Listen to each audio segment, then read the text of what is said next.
What's up, guys? Welcome back to Fish a Hex. This is Travis here. Today we're going to do not so much a requested topic, but something that I feel that needs to be talked about just based on the sheer amount of questions that I've gotten over the last few days. And that is the preparation for the hurricane that's about to hit Florida here in the next couple days. And first thing I want to mention is your life is more important than your reef tank. So with that being said, if you have been requested to evacuate your area, you should probably leave. Your reef tank can be replaced. I know there's living animals in the tank, but at the end of the day, human life is much more important than an animal's. And I know some of you might be offended by that, but that's just how I feel.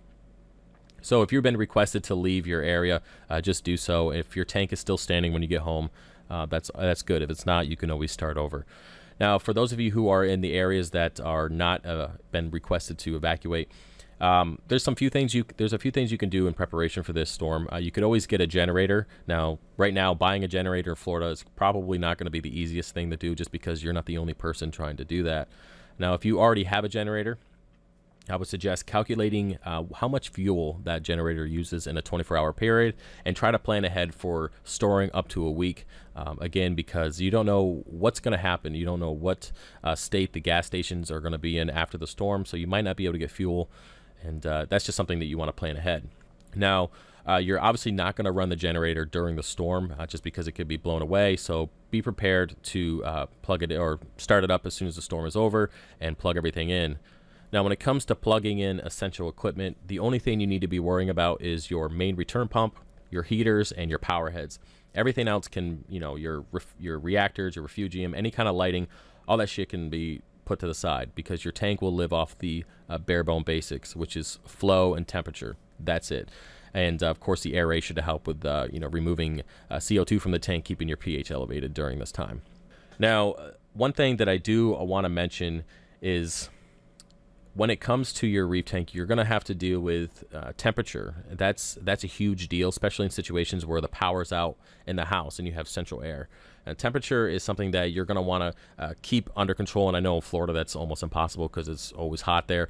But being prepared with bags of ice, frozen water bottles. Again, this stuff will work for a few days until it melts, of course. If there's no electricity to the freezer, or you don't have any way of keeping it frozen, of course it's going to melt. So this is a short-term solution, but keeping ice on hand to help bring the temperature of the tank down is also good. And a quick note, guys, I will link my 24-hour power outage video in the description below, some of the things that I did, just for a little bit more in depth.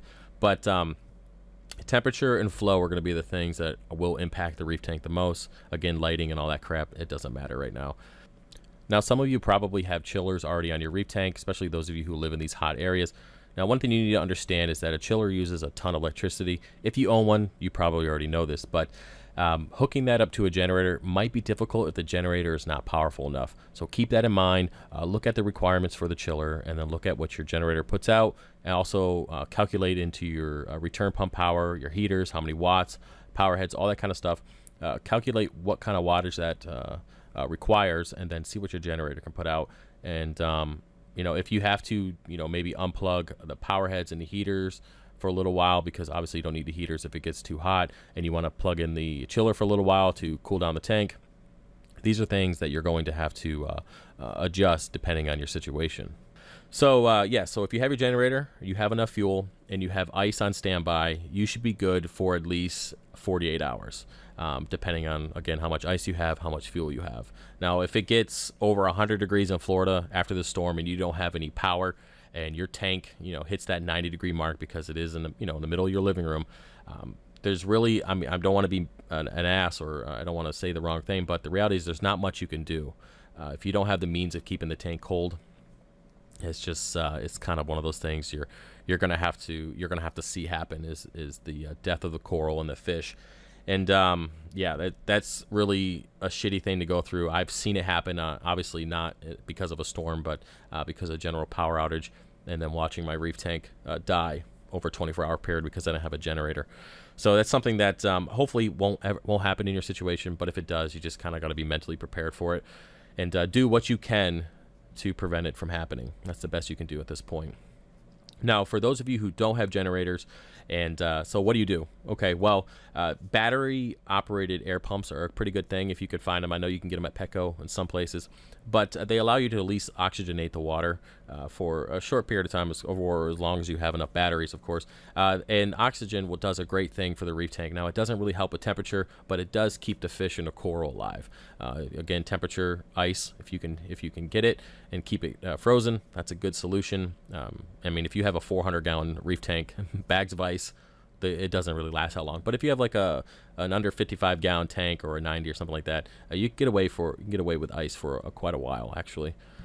Now, besides battery backups, battery powered equipment, there's not really much you can do but wait out the storm, and that's the simple fact. And I'm not trying to discourage anyone. I'm just being honest with the options that you have ahead of you. If you don't have a generator for power and you don't have power, there's only so long the tank's going to last, period. If you don't have access to keeping the tank cold, if the temperature outside is over 100 degrees or 90 degrees, you only have so long till the tank gets that temperature.